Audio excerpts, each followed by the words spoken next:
کیا یہ بات صحیح کہ پرندے پالنے سے جو آفت آتی ہے وہ لوگوں میں مشہور ہے، ایک سطر پڑھ کے میں سمجھ جاتا ہوں کیا پوچھا ہے. لوگوں میں یہ مشہور ہے کہ ہم جب جانور پالتے ہیں تو جو بلائیں آتی ہیں وہ جانور اپنے اوپر لے لیتے ہیں. یہ غلط ہے، اس کی کوئی حقیقت نہیں ہے. بلی مری بھی پڑی ہو کہتے ہیں شکر ہے آج ابا مرنے والے تھے لیکن اس کے بدلے میں کون مر گئی؟ بلی مر گئی. تو ایسی بات نہیں ہے. البتہ جانور پالنے سے جو آپ اس کو کھلائیں گے پلائیں گے اس کا ثواب آپ کو ملے گا، اس لیے جانور پالنا چاہیے. لیکن کون سے جانور؟ بلی پالنا بھی جائز ہے. حضرت ابو ہریرہ کا نام ہی ابو ہریرہ، ہرہ عربی میں بلی کو کہتے ہیں، ہریرہ بلی کے بچے کو کہتے ہیں. ان کا نام ہی اس لیے پڑ گیا تھا کہ وہ بلیاں پالتے تھے. بلی پالنا بھی جائز ہے، لیکن جب پالنا ہی ہے تو وہ جانور پالیں جس کا انسانیت کو فائدہ ہے. بعض ملکوں میں یورپ کے یہ حکومت کی طرف سے ان کو پروموٹ کیا جاتا ہے کہ آپ مرغیاں بھی پالیں، بکریاں بھی پالیں، جانور بھی پالیں، کیونکہ یہ 4 قسم کے جانور انسان کے لیے بہت مفید ہیں. ان کی نسل بڑھے گی، ان کو لوگ پالیں گے تو لوگوں کو کیا ہوگا؟ فائدہ. اونٹ، گائے، بکری اور دمبا اور مرغیاں بھی ہیں تو یہ پالا کریں. اس میں اللہ نے بہت برکت رکھی ہے. پیغمبروں کی سنت بھی ہے بکریاں چرانا.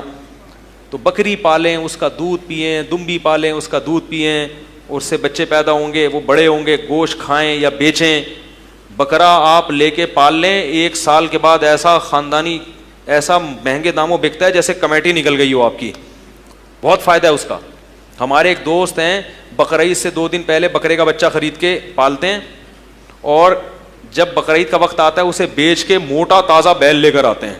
ٹھیک ہے نا، کیونکہ بکرا اتنا مہنگا بکتا ہے کہ اس میں ہاں وہ بیل زیادہ خوبصورت نہیں ہوتا، وہ حسن کے پھر ورنہ بہت پیسے ہوتے ہیں نا بقرعید میں بیلوں کے، تو وہ گوشت کے لحاظ سے تو قربانی اچھی ہو جاتی ہے، گھر میں گوشت بہت آ جاتا ہے. تو کچھ بھی کریں قربانی کر دیں اس کی.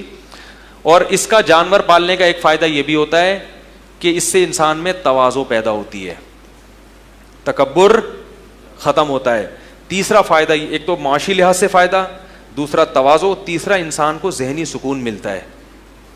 حقیقت ہے ان جانوروں میں اللہ نے کچھ خاص برکت رکھی ہے. جب آپ پالتے ہیں ان کو کھلاتے ہیں ان کا پیٹ بھرتا ہے، ان کا دودھ. تھوڑے دن تو آپ کا 3 پیس سوٹ اور ٹائی جب ہوگی تو آپ کہیں گے یہ کیا ہے ایکچولی، یہ میں میری بالکل اس کے خلاف ہے یہ جو ہے نا یعنی میں اتنا بڑا آفیسر اور یہ بکری کا دودھ نکال رہا ہوں اور یہ.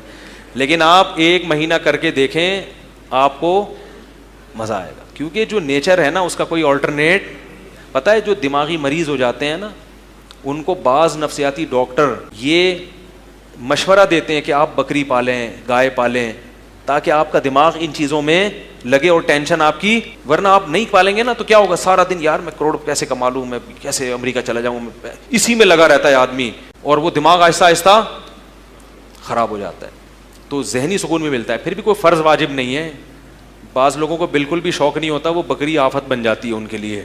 ٹھیک ہے، تھوڑا سا خود بھی شوق ہونا چاہیے. نہیں ہے تو پیدا کریں، پھر بھی نہیں پیدا ہو رہا تو رہنے دیں، کوئی فرض واجب نہیں ہے. ایسا نہ ہو کہ لا کے گھر میں لان میں، اور کوئی جگہ بھی ہونی چاہیے اس کے لیے نا، چھت پہ رکھیں. ایسا نہ ہو کہ گھر میں جو ہے نا بیٹھک میں لا کے بھینس کھڑی کر دیں تو گھر والوں سے پھڈے ہو رہے ہیں آپ کے. کوئی جگہ بھی ہونی چاہیے کچی. نہیں ہے تو چھت پہ مٹی ڈال کے بھی کچی جگہ بن جاتی ہے، وہاں بھی پالے جا سکتے ہیں.